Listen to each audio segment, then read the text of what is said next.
O Conselho Monetário Nacional alterou percentuais de direcionamentos e subdirecionamentos dos recursos captados pelas instituições financeiras para aplicação em crédito rural.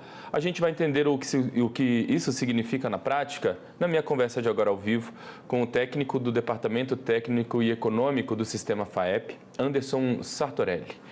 Anderson, seja bem-vindo com a gente aqui ao canal AgroMais. Um bom dia, tudo bem? Bom dia, Felipe, tudo bem? Ô, Prazer estar Anderson, aqui falando com você. uma satisfação nossa em recebê-lo aqui, Anderson. Bom, conta pra gente, na avaliação de vocês, quais foram os principais motivos aí que levaram o CMN a alterar esses percentuais e, num efeito prático, se essas alterações foram bem recebidas aí pelo setor.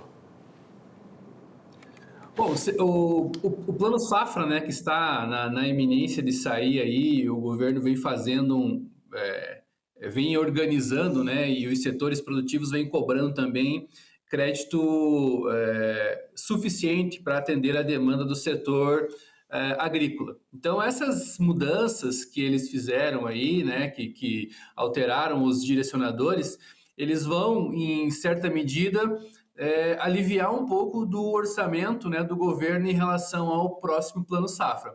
Então, foi destinado ali, teve mudanças, né, nos depósitos à vista, na poupança rural, nas LCAs, né, e no subdirecionamento aos produtores.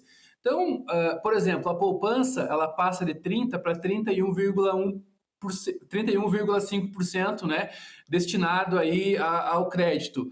A poupança rural passa de 65% para 70%. Então, assim, vários redirecionamentos, né, realizados aí que vão impactar de alguma maneira, né, os produtores e de alguma maneira aí o próximo Plano Safra. Né, nós temos feito, ainda entendendo um pouco desses impactos, né, nós temos aí alguns impactos por fonte de recursos, né, que nós podemos tratar dessa forma, né, por exemplo, os depósitos à vista que vão passar para 31,5%. De certa forma, eles vão colocar um pouco mais de dinheiro destinado a isso, mas não deixa de ser apenas um ajuste, né? Um ajuste técnico. Então, ele não seria o suficiente para atender a demanda. A poupança rural, da mesma forma, né, é significativo, representa uma nova fonte de recurso, né, para custeio e investimento, mas nós temos que ficar de olho, né, porque talvez esses recursos aí eles possam também ser usados, né, para renegociação de dívidas que estão em atraso. Da mesma forma a LCA, né, a elevação para 60%, né, a exigibilidade de 60% vai colocar mais dinheiro em jogo, né, mas a mudança ela pode diminuir, de certa forma, reduzir o crédito direto. E aí, muitas vezes, os bancos podem ter essa flexibilidade aí, né, de destinar, comprar mais debêntures do agro, CPR e tudo mais, né, e chegar a menos valor aí ao produtor. As cooperativas de crédito, elas vão ter um impacto, né, e também tem que entender como que o setor cooperativista vai receber isso, né? Eles vão ter aí um aumento gradual desde 2025, 2026 até 2028, chegando aí, né, aos 31,5% em relação aos depósitos à vista.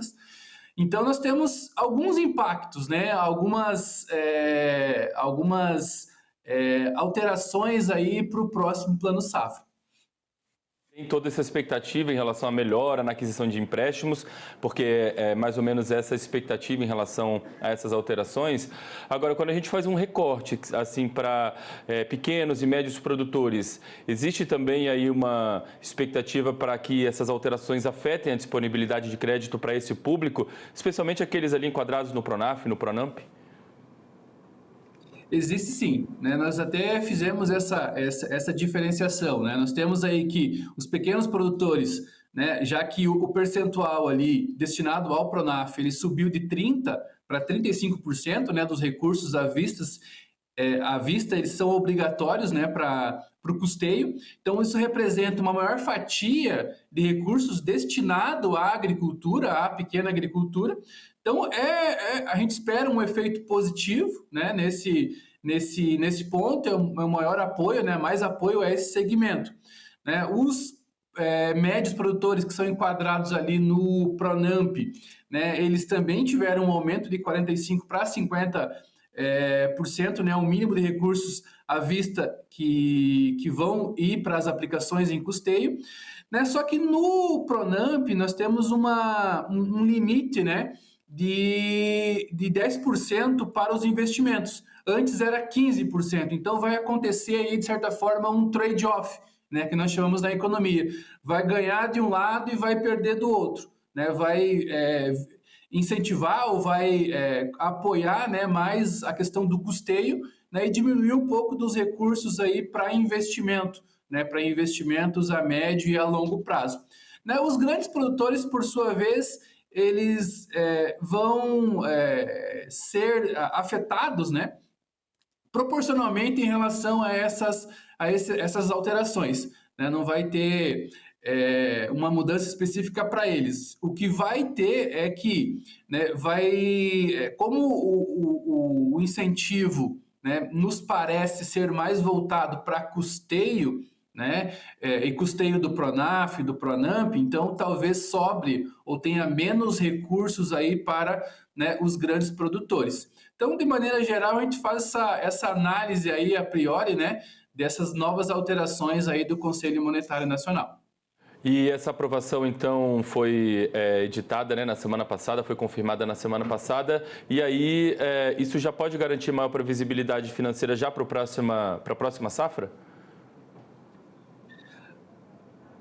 Ele vai ter esse novo redirecionamento, né? Nós até colocamos aqui como pontos positivos que no agregado, né, essas elevações percentuais aí obrigatórias, ela vai aumentar, vai ampliar o volume de crédito oficial disponível, né, para a próxima safra, né?